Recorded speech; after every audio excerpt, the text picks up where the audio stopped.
Assalamualaikum warahmatullahi wabarakatuh. Perkenalkan, nama saya Ajeng Raini Razmayanti dengan NPM 101200034 Prodi Manajemen kelas C3 dari Universitas Teknologi Digital. Di sini saya akan memaparkan materi mengenai manajemen kinerja untuk memenuhi tugas evaluasi tengah semester mata kuliah manajemen kinerja. Mengelola kinerja perusahaan di abad 21.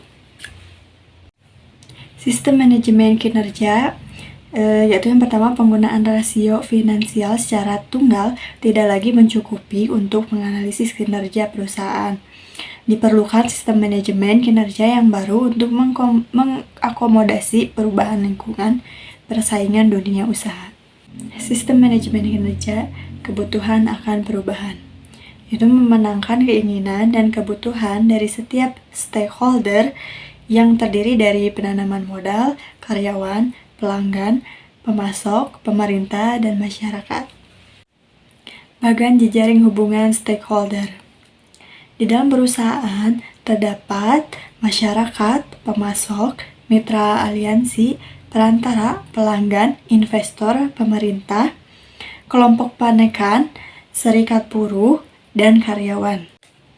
Sistem manajemen kinerja, isu-isu terkini, yaitu revolusi konsep keberhasilan, pengukuran kinerja versus strategi perusahaan, agenda sosial, aktiva tak terwujud, kekuatan dan kelemahan teknologi informasi, krisis dalam pengukuran kinerja, krisis pengukuran, dan biaya pengukuran kinerja. Kerangka manajemen kinerja yang umum digunakan yaitu BSC, PRINCE, 6 Sigma, MBNQA, SMART, PMQ, PWCM, dan QPMM. Yang pertama ada BSC.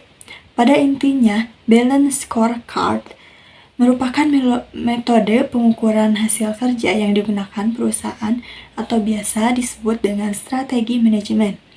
Berbeda dengan strategi manajemen pada umumnya yang lebih cenderung memiliki konsep yang sederhana, metode BSC ini menggunakan pendekatan yang lebih integratif dengan mengubah misi dan strategi organisasi menjadi tujuan dan ukuran-ukuran yang lebih berwujud. Tidak hanya menetapkan ukuran finansial, metode BSC ini juga dapat menentukan ukuran non-finansial, seperti pada sektor pelayanan publik.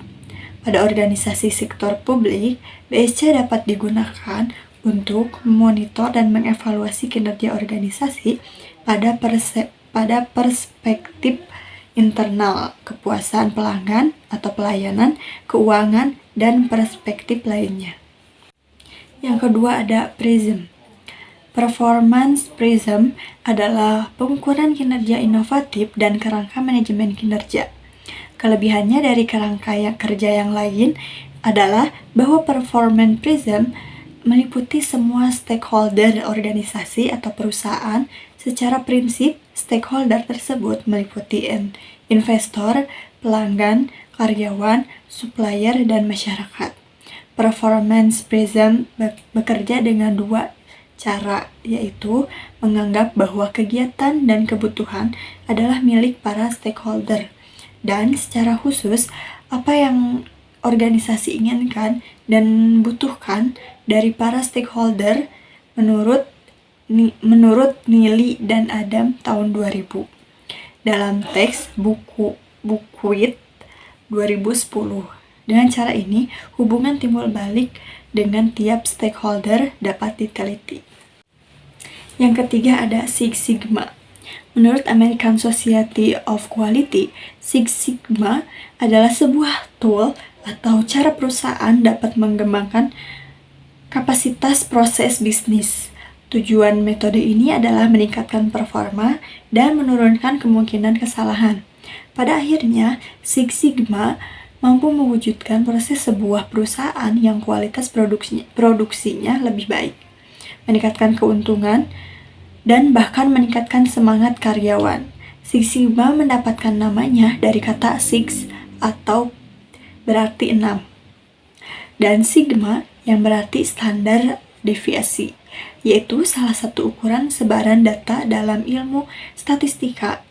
Metodologi ini berasal dari kurva lonceng dalam statistika, di mana suatu proses memiliki 6 sigma yang terdiri dari 3 sigma di atas dan di bawah.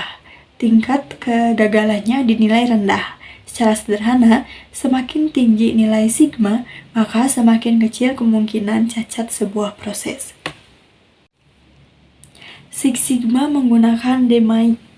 Metode ini sendiri merupakan singkatan dari mendefinisikan tujuan, meningkatkan proses yang konsisten dengan permintaan pelanggan, dan strategi perusahaan secara formal. DMAIC merupakan metode yang bersifat data-driven. Tujuannya adalah untuk mengembangkan produk atau jasa yang sudah ada untuk meningkatkan kepuasan konsumen. Biasanya, DMAIC digunakan untuk manufaktur, produk, atau pengiriman sebuah jasa.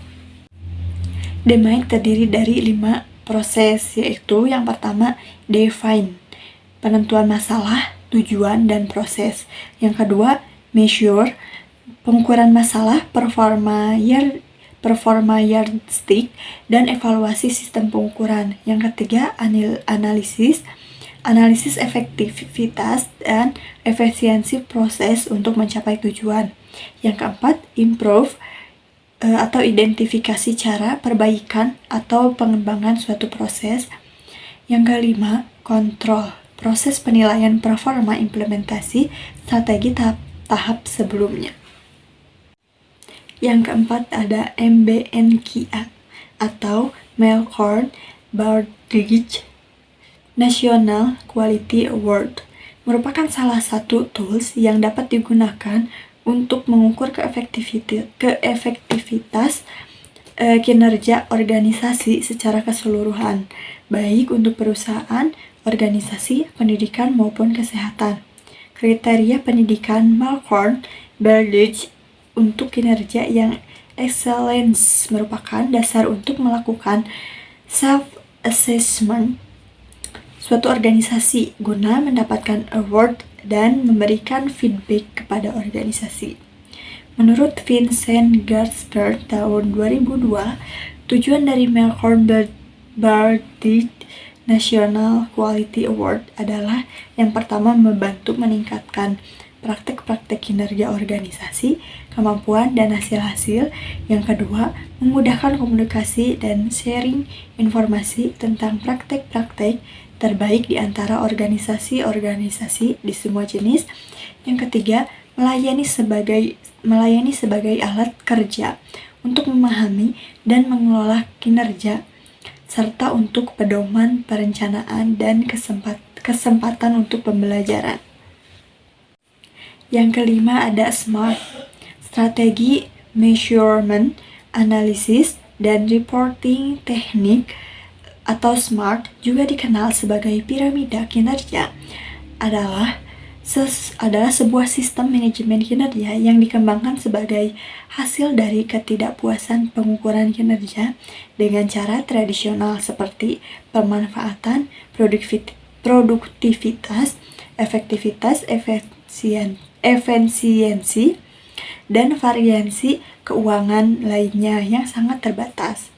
Sistem ini dikembangkan oleh Wang Laboratory Inc., merupakan sebuah sistem manajemen kinerja yang mampu mengintegrasikan aspek finansial dan non-finansial yang dibutuhkan manajemen.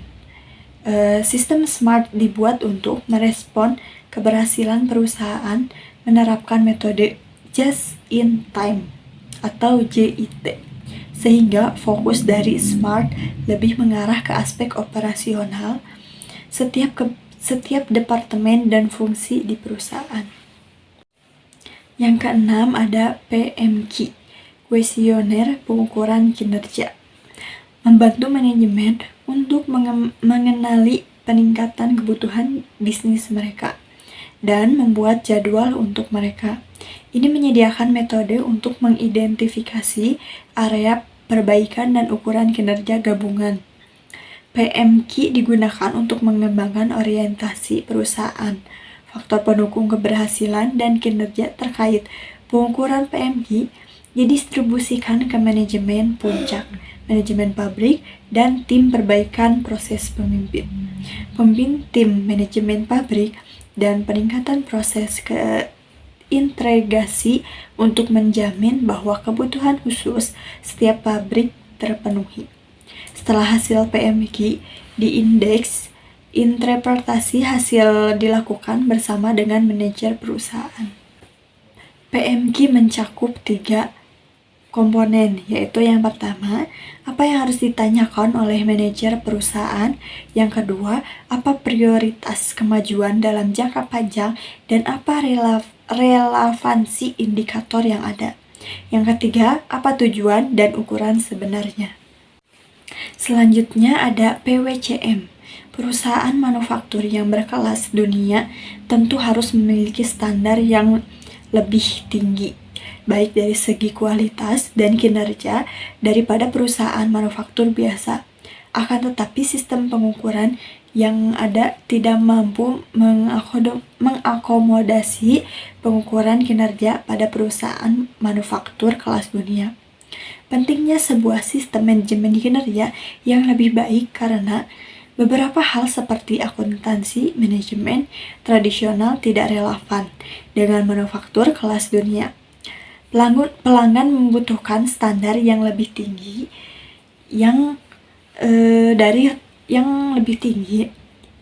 dari fleksibilitas kualitas kinerja perusahaan, metode manajemen kinerja yang baru yang dipekerjakan oleh world class manufaktur membutuhkan berbagai jenis aspek kinerja. Selain itu, bagi sebuah perusahaan manufaktur berkelas dunia, ada beberapa atribut yang tidak pernah bisa dilepaskan. Antara lain pendekatan baru terhadap kualitas, teknik manufaktur just in time atau JIT, perubahan cara pengelolaan tenaga kerja, dan pendekatan yang lebih fleksibel untuk memenuhi kebutuhan pelanggan. PWCM juga memiliki beberapa karakteristik, antara lain secara langsung berhubungan dengan strategi manufaktur, menggunakan aspek-aspek non-finansial, bervariasi antar lokasi, berubah dari waktu ke waktu sebagaimana perubahan kebutuhan, sederhana dan mudah digunakan, mampu memberikan umpan balik yang cepat untuk manajer dan operator, lalu bertujuan untuk mendorong peningkatan, bukan sekadar mengawasi. Lalu ada QPMM. Kuantum kinerja didefinisikan sebagai sebuah tingkat pencapaian tujuan yang baik nilai dan layanannya bagi seluruh stakeholder dapat dioptimalkan. Hubungan biaya dan kualitas menggambarkan hubungan nilai pelanggan membutuhkan kualitas tinggi dengan biaya yang memadai, dan hubungan antara kualitas dan waktu merupakan hubungan layanan kualitas pembeli dan waktu yang diperlukan untuk pembelian. Berdasarkan hal ini, dimensi dan hubungan yang berbeda dari biaya, kualitas, dan waktu harus dioptimalkan secara bersamaan. Struktur hierarki didasarkan pada konsep Ramler dan Bridge yang ditetapkan 3 tingkat kinerja perusahaan, yaitu organisasi, proses, dan orang-orang. Sekian pemaparan materi dari saya. Terima kasih kepada Bapak Pulung Puryana, SEMSI, sebagai dosen pengampu yang telah memberikan materi penjelasannya sehingga saya dapat menyelesaikan tugas evaluasi tengah semester ini. Mohon maaf bila ada kesalahan. Wassalamualaikum warahmatullahi wabarakatuh.